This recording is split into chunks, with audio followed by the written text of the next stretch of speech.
50일 앞으로 에이펙이 다가왔습니다. 그 미국 그리고 중국의 정상이 찾는다는 점에서 굉장히 큰 행사가 될 걸로 예상이 되는데, 거기에 이제 특히 저희가 관심이 가는 것이 대통령님께서 한미 정상회담 때도 언급하셨던 북미 대화 재개와 관련한 노력이 있는지, 어떤? 북미 대화 재개와 관련해서 뭐 김정은 위원장이 직접 오지 않더라도 어떤 북미 간의 노력이 있을 수 있을지, 또 거기서 우리 대통령님께서 페이스메이커 역할을 하시는 것을 좀 준비하고 계시는 게 있는지 궁금합니다. 뭐 여러분들이 다 보시는 것처럼 북한의 태도는 냉랭하죠. 우리 대한민국 한국 정부의 태도가 과거에는 삿대질하고 무력 침공이라도 할 것처럼 막 자극하고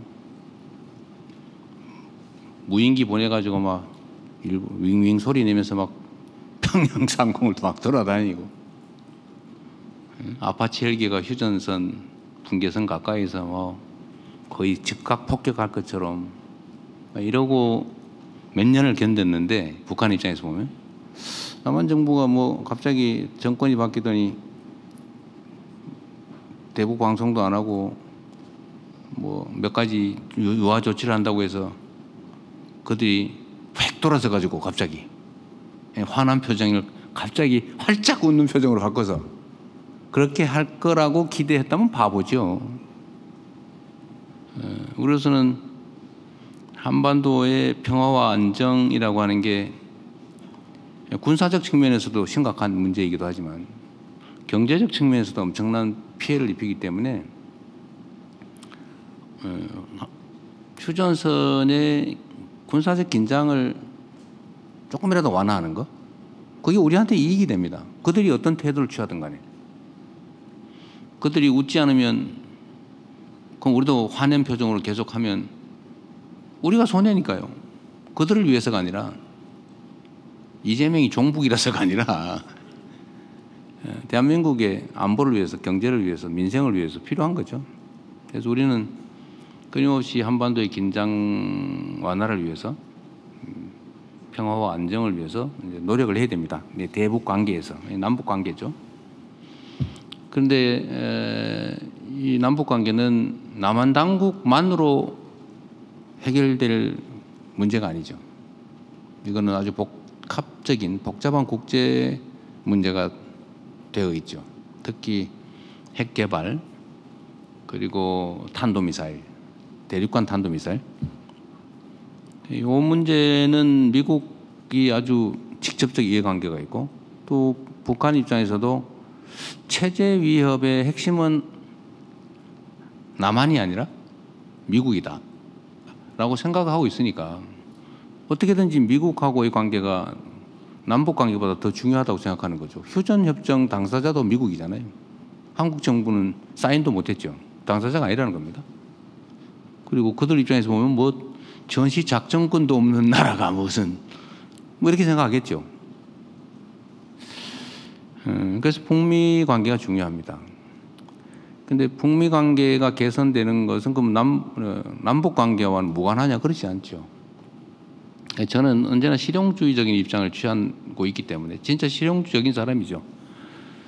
이념과 가치, 또 저 개인의 신념 이런 것보다는 국민들의 삶과 나라의 이 국익이 더 중요하다, 또 현실적이어야 된다라고 생각하니까 어떻게 하면 한반도 평화와 안정에 도움이 되느냐를 끊임없이 생각하죠, 크게.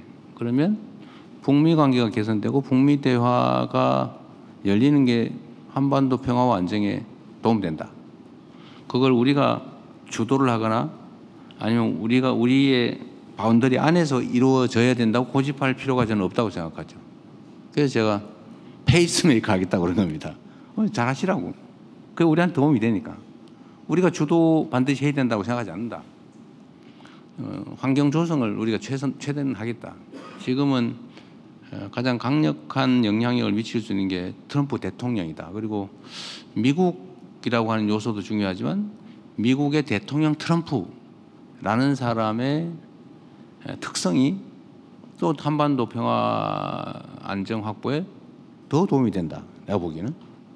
그래서 피스메이커 역할을 잘하고 있으니 앞으로도 지구의 마지막 남은 분단 국가 또 세계 불안정의 가장 큰 요소 중에 하나라고 할 한반도 평화 문제를 실질적으로 진전을 만들어내면 뭐 진정한 피스메이커 아니겠습니까? 역할을 해주시라고 얘기했고 지금도 이제 제 기본적인 생각엔 변함이 없죠. 다만 현실적으로 뭘 하고 있느냐? 뭐 우리는 끊임없이 타진하죠.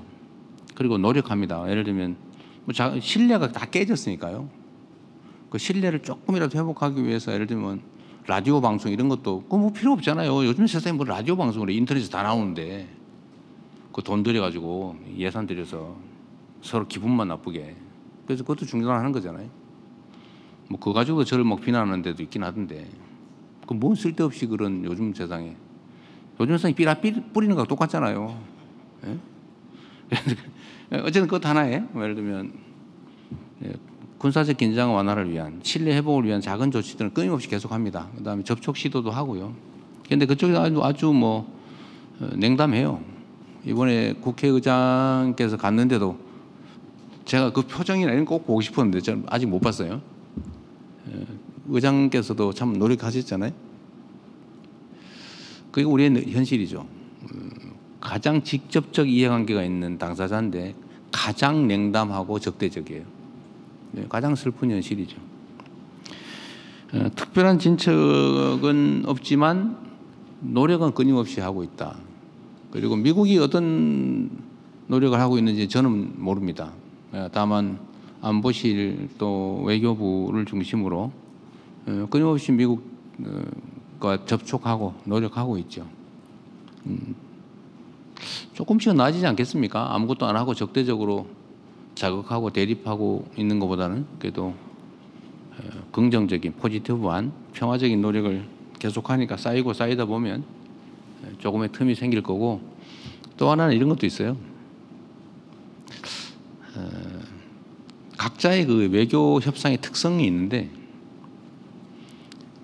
타결 직전에 최대한 긴장을 끌어올려 가지고 목소리를 키운 다음에 이제 협상력을 높이는 거죠. 피차간에 협상력을 높인 다음에 극적으로 타결하는.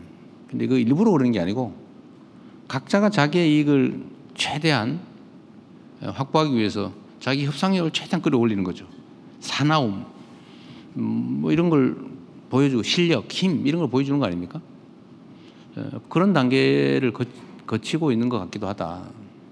희망적으로 본다면. 뭐 그러나 그렇든 아니든 우리는 그런 거는 부수인 거고 아주 본질적으로는 한반도의 평화와 안정, 전쟁을 회피하고 평화를 구축하고 장기적으로는 뭐 100년도 안 됐습니다. 우리가 분단 국가가 된 지. 역사적 시각으로 보면 결코 긴 시간이 아니에요. 수백 년 만에 통일되는 나라가 수없이 많잖아요. 역사에 보면. 그러니까 길게. 그러나 지금 통일 얘기하면 바보 소리 듣겠죠. 그 전 단계로 평화를 구축하는 게 중요하다. 하는 생각을 하고 노력하고 있다. 는 말씀으로 마치겠습니다.